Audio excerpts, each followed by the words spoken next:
أعوذ بالله من الشيطان الرجيم بسم الله الرحمن الرحيم والصلاة والسلام على أمين الأنبياء محمد بن عبد الله صلى الله عليه وسلم. أمي على فو كالا بركة كالا ولي مندو جمعة دوام بين أمباني على في جمعة هيرة يا ربي على كادي أمبما على كجمعة هيرة وشيا على كلايني سبتي على كالا بني كما صلى على رسول utimene kwa fe au dinge anauka garibuke mangadu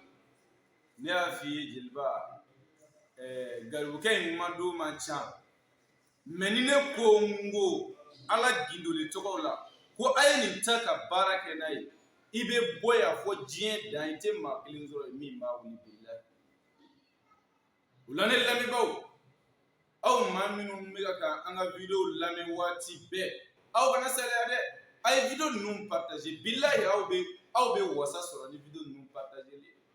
mo be ke sobi ka ala to kilin partager fanda do ga soro yatime do ga soro miskina do ga soro ninga mako glanui billahi ala ba saraki aljine ulane lame bawo men ala to do dima san ube min wele ko yawa dudu karamo chama yawa dudu fo mori chama yawa dudu fo nere Konaté international ne kumana yawa dudu ka yeshi chama memina gindo do fara nyonga sansan mo dima billahi beke ma kanuni be jamano be dudu ki ko jambo wi chewka giri ka muso ka giri ka ay doni ba nyinga yawa dudu de go ke Qur'an ko ala to do yawa dudu o yawa dudu kili asebe ba muga ani fila yawa dudu sebe chien ba muga ani chien wa fila chien ba muga ni fila doni ba ukulo be gare bukaina nella me bawo ay ni mo partager Konaté la me bawo aw ka do gare bukain di fo aw yi billahi netimi do kere lana ni juma duena mugo yawa dudu sebe chien ba muga ni fila misiri wolo vla nyini iga subu wolo vla nyini igo lu bogo fitini che igo lu fara nyonga ala to badi dito fle awma ne ismul azum de billah che yake muso yake jiebe ko fo sasa na make ka fo ni matu billah garbu kay ndi kuma kumbe wala tifo fo ni mindo misiri wolo vla bogo do che iga subu wolo vla bogo nyini iga na ke yawa dudu ba mugani flan nashi iga nyangami wala iga parfait firlaw nyinga ko parfait yawa dudu e parfait jumeni igo de wolo vlasa iga no ken nashi benena tu niyo ken nashi na odma on nashi mi bulude kana mine nashi temi jie dungo do iboto iga nashi mu ifar kulule ka bonai o iboto ika dudafe sogoma be nashi mu ifar kulule be bonai muso in barenge ebike makanuni aka barake yero la ebike makanuni ibe dumi ngona ebike makanuni ibe jamana mi ngona ebike makanuni ibe kabla mi ngona chewbi kanu muso bi kanu garbu kay min yaw mani jumadwe barika kama kanyini lami bagaw fe maw mana ni video insoro doke garbu kani yere doke garbu kani o temene ko fe memi nyini lami baga befe mauma bi gafoko garzige kurunebi yoro ni wati labaina adama deti foi fe ni warte adama de makoti se foi ma ni warte ami koko ka bedike wari de kama billah wano te foi tiglamle ngame jega sere dam mawide minu mi bokata boli baraka yela za ka wari so minu mi bokata soma ke fe yela za ka wari so minu mi bokata mori jugu fe yela za ka wari soro ayaw jando awere la de jien indi laba sabu kadaka ne balma ke bala muso ebnata politiki fe abina fo indie ke na bule abina fo mi muso ke na bule abina fo mi ni fani jini ke na bule malake no kela na bule o mi nganga ere kan na bule du aye kan na bule tigabe makonye e kan na bule tigabe makonye muso yola e kan mo na bule tigabe makonye idenge yola wa e kan na bule tigabe makonye ifani jini wa yoro tinafanya de a otmana emi mebo kata morike fi ta samiru baranye ta bara jugu kenyi hal ni mbolo dongoni bedi hal ni so dongoni bedi che joli minu nyu se dongoni ken na bule me ali sisan sa bila u do ti nga so soro ka bulu o chama di malaya minu nyu bolo de gen ken na bule me bila u ten nga so soro ka bulu malaya o joli bi malaya ngane la me bago kunatika abunu memingele ya auka ay garibu ken lame neta wele kata foima ni Qur'an sura jelite neta wele kata foima ni Qur'an aya jelite ay je doni baga be fara nyonga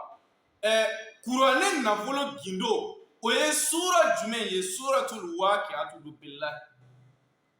Qur'an na volo sursi o ye suratul waqi'atu di davente mi mo wuli o to suratul waqi'atu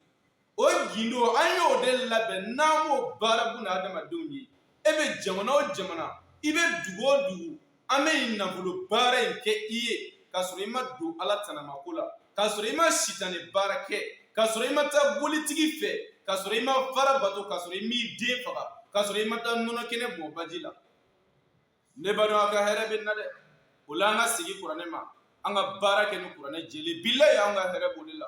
ola ibe na volo soro teliala demizenia kono kasoro billahi ma do adama deshi gasila kumati alam ola nya fo awi on na volo bara mi namo ke anwa mi bara nge wa bisaba saba maybe wa tanduru sara garandi kama aniga shede sawa sobo ame bara ke bara jabi soro le kofe wari to mi fe bo sara na gila ne dana dai ne akila ni klele bara di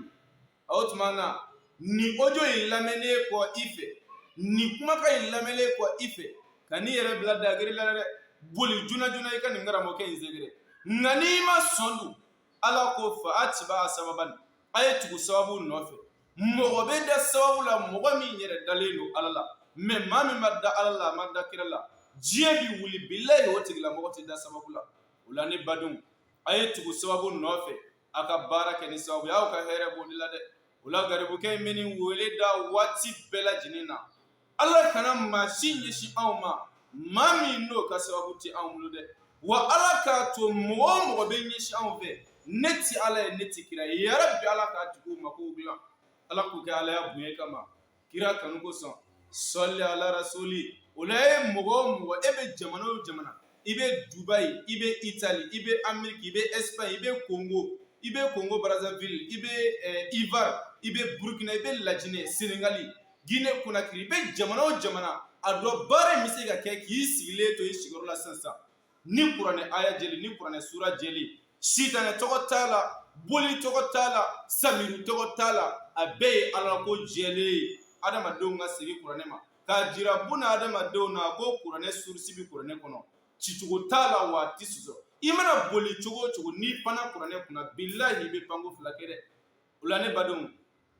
ame juma foli ke buna adama dona ka nyina la fe ala ka juma hereche ya juma chama be ala bulala ka jira ana silva sendo stuff le kana sansa manini adama donve nala eseningiye hine fanda mimi krefe ine isigi nyongela hine ibalmakela omi hal naka dima da rimeta bulude omi al naka selya tabulude omi al ni seli do kila fana tabulu ne balmage hina o fandana de aw kado adama deti batu foike bato minga kusa ika isigi nyogo fanda de me bobilla hal ni bi fe ka ala wole ka telia juna ni ngodo bi dala wal man hami do bi dala tarakan flaseli ala ika bokata wa fladi isigi nyogo fandama wal me ka balu sanga dama bilayo hami kele ala ba joro fawla la garibu gani ne mangadu Konaté prêcheur international nsigiro be mi bamakuma lame baga befu kanga buni befu la ina la fala kan sago diama lame a chi ala ka deme ala ko kala buen kama soli ala rasulan di wuli fiu meddo keregere lingen lame baga be ube dugo ni ma claude na o duo ina iga hami jira ala la ninga duo mu inyena